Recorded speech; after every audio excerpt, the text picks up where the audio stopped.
7 سال کا ہے تو نماز کا حکم دو، 10 سال کا ہے تو نماز نہ پڑھے تو مارو۔ آپ نے 3 سال کا نصاب دیا ہے کہ 3 سال میں اس کو طہارت، پاکی، ناپاکی کے سارے مسائل اس کو سکھاؤ۔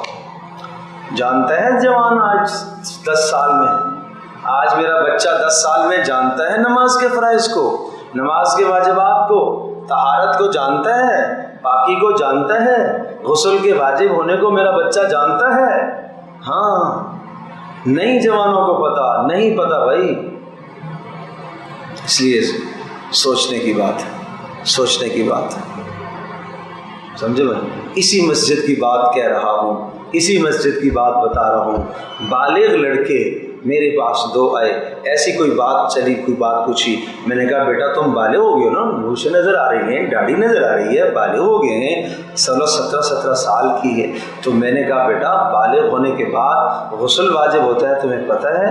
نہیں ہمیں تو نہیں پتہ، ہمیں تو نہیں پتہ ہے باپ سے۔ ارے بھائی خواب آتا ہے کو پتہ ہے؟ ہاں وہ تو آتا ہے، تو پھر اس کے بعد تم غسل کرتے ہو؟ نہیں ہمیں تو کسی نے نہیں بتایا، ہمیں تو مما نے نہیں بتایا، ہمیں تو پپا نے نہیں بتایا۔ یہ مما پاپا کا کام تو ہے نہیں، مما پاپا کو خود پتہ نہیں ہے کہ نہیں ہے، کیا کروں؟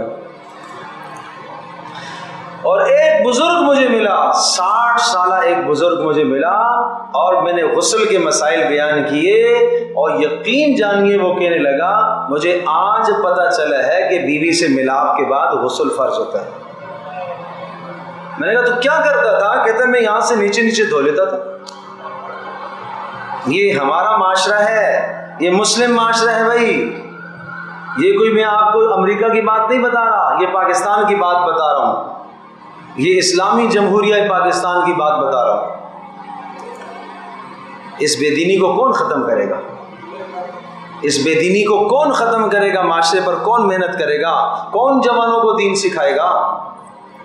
محنت کرو آپ، تو پھر اللہ پاک نے آپ کے دل میں بات ڈالی ہے، ذوق پیدا ہو گیا تو آپ آگے ہیں، کتنے سارے نہیں آتے۔